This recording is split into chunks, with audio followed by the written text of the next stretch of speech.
connector pillars essential for protecting citizens' rights, safety, and access to justice.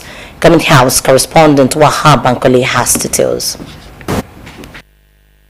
When a current of law convenes the discourse on strategic themes of this nature, it performs more than an academic function. It contributes to the shaping of our national consciousness. Therefore, I want to commend the College of Law for sustaining this intellectual tradition. This will be the fourth one, and I know we will have the fifth, the sixth, and so on. What we are doing or what we have done, because the lecture has been delivered here today, is not just a mere share of knowledge, but also speak directly into the defining imperatives of our time, the core of our national journey, the very essence of our nationhood as we strive. Academia, political associates and top government officials, including Ondo State Governor Lucky Ayedatiwa, conveyed on the College of Law, Ifetedo campus of Osun State University for a distinguished personality lecture titled Democratic Governance, National Security and the Rule of Law. APC Southwest National Vice Chairman Isaac Ikemeke, drawing from his experience in academia, the judiciary and legal practice, called the address essential reading for lawyers, judges, politicians and students. When we have the University of Osun, particularly the College of Law, would like to have you speak on democratic governance, the rule of law. We know that they have made the right choice. Because this is not just someone who writes about it, who talks about it, but who has practiced it and is been practicing it. In his lecture paper entitled Democratic Governance, National Security and the Rule of Law, the National Secretary of the All Progressives Congress, APC, Ajibola Bashiru, described democratic governance, national security and the rule of law as practical pillars for a modern, stable and prosperous Nigeria. The emphasis now is on broadening the concept of national security to encompass the totality of measures taken by the government to protect the state, its citizenry and its socio-economic infrastructure, which Nigerian constitutional philosophy places as the arm of government primary purpose, section 14 of the Nigerian Constitution.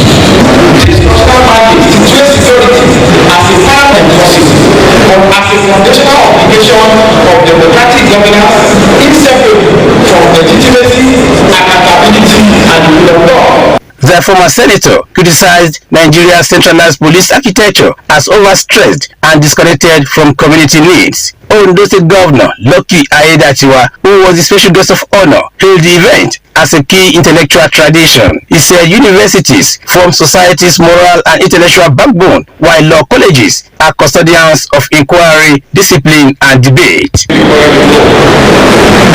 are a nursery of future leadership.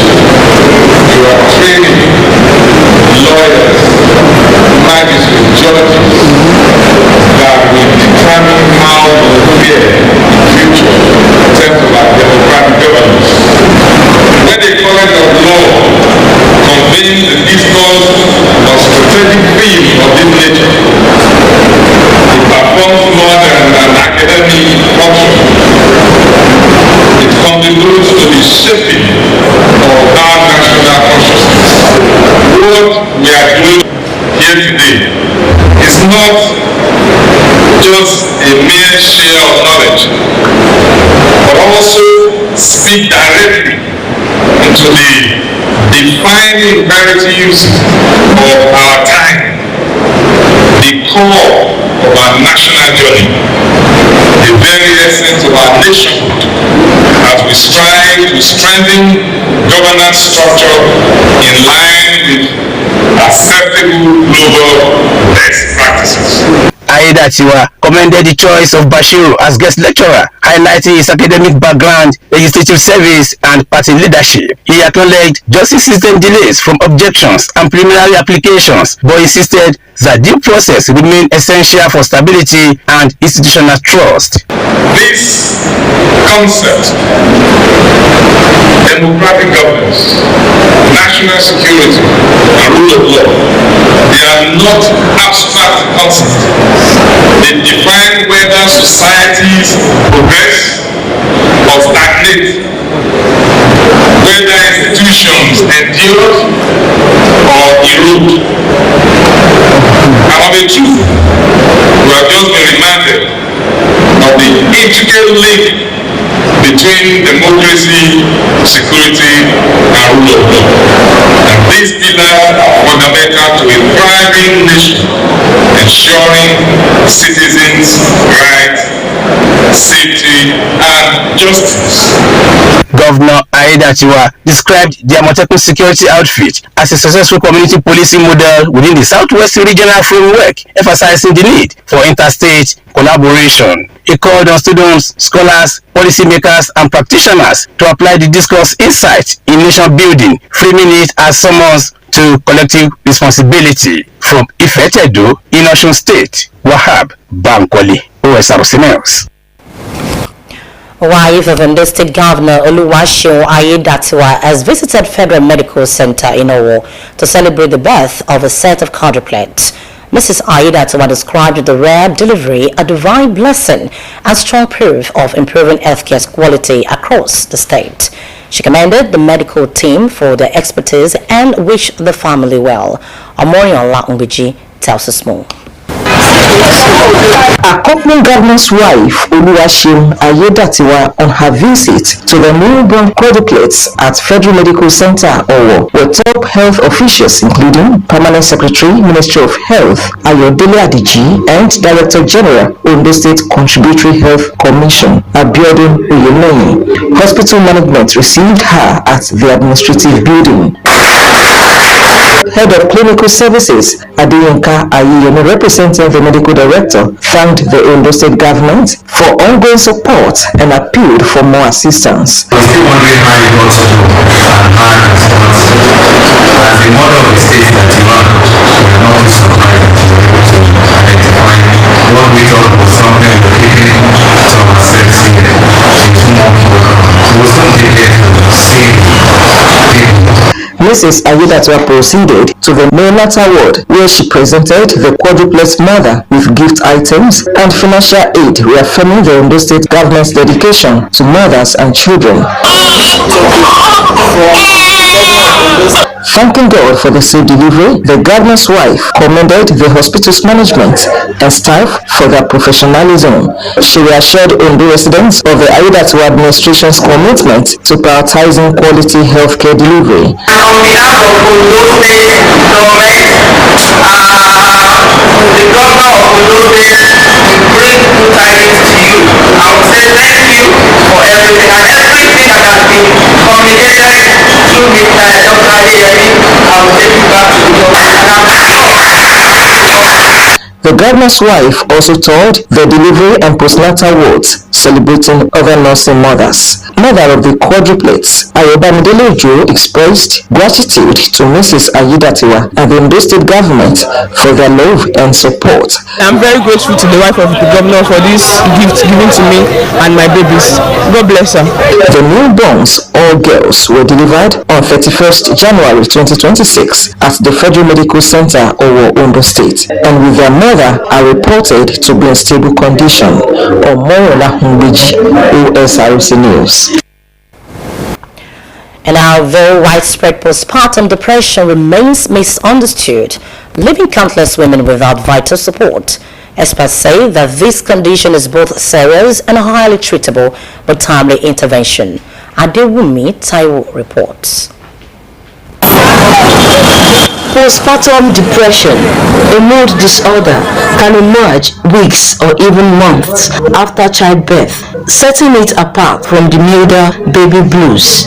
Baby blues bring short-lived mood swings, tears, or irritability that fade within weeks, but PPD persists longer and hits harder. These symptoms include profound sadness, loss of joy in daily activities, relentless fatigue, anxiety, trouble bonding with the baby, and in severe cases, thoughts of self-harm. Nursing mother Ruth Adegbola urges women to prioritize self-care amid post-birth changes and reach out for help when they need it. Women do face a lot after delivery.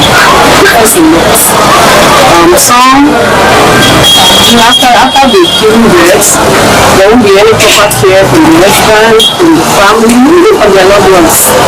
Anything like that. But actually believe that as a woman, we should be selfish about ourselves. Because anything can happen to anyone. Forget about giving birth. Women can come from anywhere. The basic thing is, as a woman, you have to love yourself. If you love yourself, then the love can be extended to other people, and it can be. When you give birth, don't say you have been abandoned. No one abandoned you, because a lot of people facing, even your husband might be facing a lot of things. Many 34.6% of postnatal mothers show signs of depression, according to recent reports. Chief Medical Director, Neuropsychiatry Specialist Hospital, Akure, Sunday Sajo, sheds light on the condition's impact. If the person does not have energy, medically we say fatigue, feeling of fatigue, and then loss of interest. That loss of interest, because either loss of interest or lack of enjoyment, the person does not enjoy anything. So those are the three core symptoms. The mood is low, and because the mood is low, the person is, in terms of energy, the person feels as if he's drained of energy, low energy. And so the person will be complaining of weakness every time. Weakness, fatigue, happening during the postpartum period. We may now call it postpartum depression. There may also be weeping spell. The person is crying for no reason, which is very, very common, in people. So the person has no interest in doing anything. And then there may be neglect. The person may even not have interest in her child. Normally, when a woman gives back to a child, the woman is always very happy. In fact, it's a happy moment in any woman's life. But for a woman who has postpartum depression, he may not have any feeling, any affection. He outlined its debilitating effects on new mothers, stressing the need for early detection and support. Sajo warns hormonal changes, mounting stress, inadequate support, and poor mental health struggles can heighten the risks of postpartum depression, adding that women noticing postpartum depression signs should consult doctors promptly. If you identify it early, all these things, luckily these things may probably not come suddenly. It may just come with some warning symptoms, warning signs. And this warning sign may probably the woman is not sleeping well. They will just start with just little irritability, etc. Or maybe weeping spell. The woman may look moody and etc. So before it gets to the life-threatening features, before it gets to the development of those life-threatening features, early identification. Postpartum depression is not a personal failing. It is a legitimate, fully treatable health condition. With proper care and support, affected mothers can bounce back to vibrant, healthy lives. Adewumi Taiwo, Osrc News. Stakeholders have marked the 2026 International Day of Women and Girls in Science by urging practical measures to bridge the gender gap in science, technology, engineering, and mathematics STEM, with Ondo State Government leading local efforts. This year's theme, From Vision to Impact, redefining STEM by closing the gender gap, spotlight artificial intelligence and emerging technologies to boost women's involvement. Morning Ola Ongbeji reports. Today, women make up less than 1/3 of the world's researchers, according to UNESCO. A gap experts say affects not just fairness, but the quality, relevance, and impact of science and innovation globally. Despite progress in higher education enrollment, women remain underrepresented across STEM disciplines. At the Federal University of Technology, Akure, Director of the Center for Gender Issues in Science and Technology, Professor Olowo Kire confirms that female students account for less than 40% of those enrolled in science and technology-related courses. She noted that the institution has proactively integrated artificial intelligence and other emerging technologies into its curriculum, positioning students, especially females, to compete globally. The university governments, they are really intervening to bridge that gap through various initiatives. One of it is this center for gender issues, science and technology. It consists of women participation, girls, child. They have interest in what they are doing or what they will be doing in the future. The sensitive policies in the universities, which is designed to create a inclusive environment. We prevent is to address the systemic inequality. Is to prevent gender-based discrimination and to promote equal opportunity for all staff and students who are women or girls. So this policy will focus on creating a gender-friendly space. From the professional perspective, a female engineer, Dorcas Akinwumi, says the Association of Professional Women Engineers of Nigeria, APWEN, is intensifying sensitization campaigns, mentorship programs, and strategic engagement to attract more girls into engineering, while acknowledging existing barriers from societal stereotypes to workplace challenges. She explained that deliberate measures are being implemented to support women both in the classroom and in the field. There is a certain percentage where the percentage the women should speak, or else the committee or whatever it is I think, for example, after that, beyond that, now we have APWEN, which is School of Professional Women Engineers, of which I was the 5th chairman for the chapter. Initially, there were not things like that. So now, beyond now, even if you are a professional woman in Nigeria, belong to APWEN, you are automatically member of society of American women in America, and they give us the opportunity of going to travel every year. So we are actually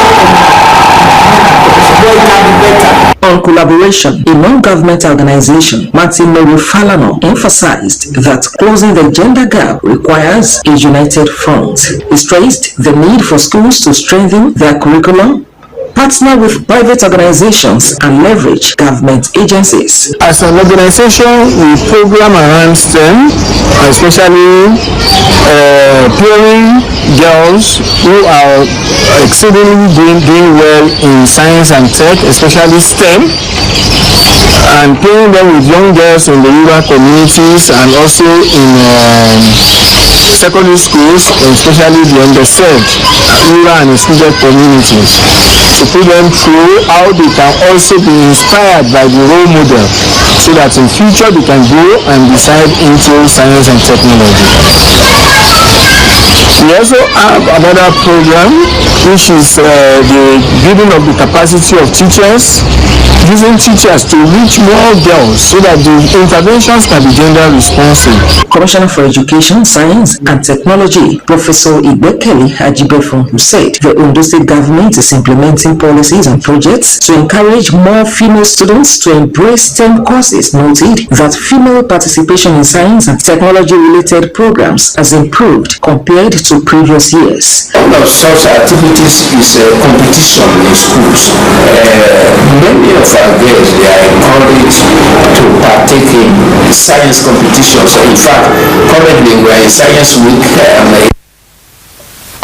in Ondo State where our girls are participating. That is one way. And our girls, they enjoy government support in education. For instance, we have the free shuttle services, the school bus that take them to their homes and bring them every day. Stakeholders agreed that moving from vision to impact will require sustained commitment, inclusive policies, and intentional investment in emerging technologies like artificial intelligence to ensure no girl is left behind. Omoniola Mbeji, Osrc News. Ondo State has launched a crackdown on illegal and unsafe billboards and signages across Akure as part of an urban renewal drive to eliminate safety hazards and restore order. Enforcement teams swept major streets, removing unauthorized, deteriorated, and overdue structures. Senior Special Assistant to the Governor on Signage and Advertisement, Yomi Oyeko, said the operation targeted long-standing illegal installs, damaged boards, and unapproved sites to safeguard lives, property, and urban aesthetics. Joy Pius reports. From towering billboards to modest shop signs, signages shape the identity of streets. They inform, advertise, and beautify the urban environment, guiding residents and visitors alike while promoting businesses and services. In well-planned cities, signages complement road infrastructure, enhance visibility, and contribute to economic activity. But when standards are ignored, their presence can quickly turn from assets to liability. Across parts of Akure, concerns have grown over signages erected without approval, mounted on private properties without consent, or left to deteriorate after years of exposure to harsh weather. The big board that have expired, that are causing accident, ought to be removed immediately they are expired, so that it will not be causing accident for residents. It litters the environment because sometimes the irregular placement of such outdoor materials nuisance. The advocacy should be regular. They should sensitize the mind of the people, because the people have been so stereotyped with the usage of billboard and outdoor materials. So for a change of heart and revert.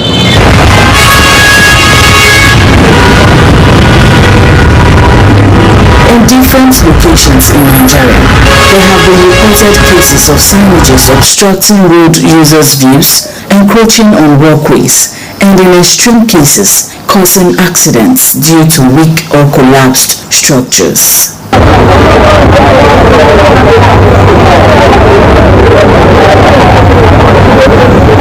Preventing similar disasters have now prompted the Ondo State government to take decisive actions. Recently, enforcement teams moved across major streets in Akure, clamping down on and removing billboards and signages found to be illegal, unsafe, and poorly maintained. The Senior Special Assistant to the Governor on Signage and Advertisement, Yomi Oyeko, explained that the operation is aimed at restoring order and safety to the state's outdoor advertisement spaces. He noted that the state government is targeting signages that have stayed too long on the streets, unauthorized structures, and those that are damaged. Instead of going through the laid down rules of approaching the agency, telling us the dimension of whatever structure they want to do for maybe your fuel station, your church, your schools, or any other business you want to do, how people just go ahead, even hotels, how people just go ahead, just laying on the floor. In fact, some traffic lights fell, it affected some buildings, and when it comes to signage, we always don't want our own sector to be a key contributor to hazards in the community. So we have to put up our team to, clear off those dilapidated or destroyed structures. And of course, we contacted and communicated comprehensively to our stakeholders and owners of such structures. So yes, what we've been doing is to bring advertorial sanity to Ondo State at large. Out Outdoor advertisers and business owners were urged to engage the appropriate agency before installing any structure. You should approach us. Sometimes it's not about the money, sometimes about guiding you, sometimes about knowing the right place to put your structure. It's about knowing that you don't just, wake up and put structures just anywhere. We have a culture in the agency when we remove your structures that have been dilapidated or the unauthorized one, the job is not to reach out. When you come to the agency, all you just need is proper documentations, proper proof that you are the owner. Then yes, we refer you to the appropriate department in the agency. We go to the store, we check the materials, and they're given back to you, and you're given the guidelines on how to reconstruct and reinstall them. While signage will always be a part of city life, their regulation remains essential to protect lives, property, and the beauty of the urban environment. Joy Pius, Osrc News. And that concludes Social Reports. Thank you very much for watching. Good afternoon.